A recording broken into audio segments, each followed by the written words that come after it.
Everyone, আসসালামু আলাইকুম। এটা হলো আমার ধনিয়া গাছ।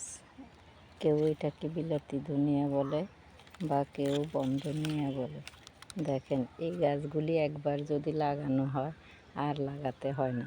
কীভাবে বিচি পড়ে এগুলি আপনা আপনি হয়। দেখেন আমার অবস্থা, আমার বাগানের অবস্থায়। আমি আগে একটা প্যাকেটের বিচি কিনেছিলাম, সামান্য কয়টা বিচি থাকে আসলে প্যাকেটে, ওটা একবার দিয়েছি আজকে 3 বছর। এখন আর এই গাছগুলি আমার লাগাতে হয় না, আপনা আপনি উঠে। এই বীজগুলি যে দেখেন, এক একটা গাছ থেকে কতগুলি বীজ হয়। এই গাছ বীজগুলি কালো হয়ে যায়, এরপর আপনা আপনি পড়ে আবার গাছ হয় এবং কি গাছগুলি নষ্টও হয় না।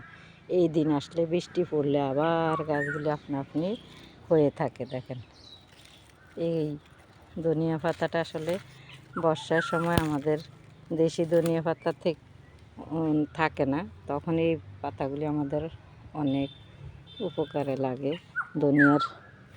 দেশি ধনিয়াগুলির জায়গাটা পূরণ করে। আর এই পাতাগুলি দিয়ে যদি আপনি শুটকি দিয়ে ভর্তা করে খান, ওহ সেই স্বাদ! দেখেন কিভাবে হয়েছে।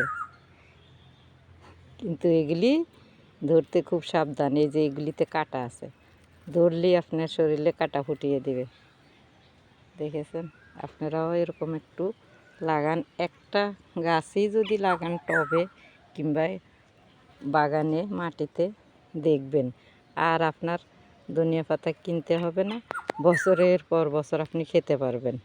এটাই হলো এই জাতীয় ধনিয়া পাতার পুনরাবৃত্তি।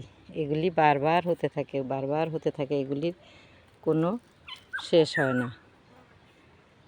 আজকে এ পর্যন্ত। খোদা হাফেজ, আসসালামু আলাইকুম।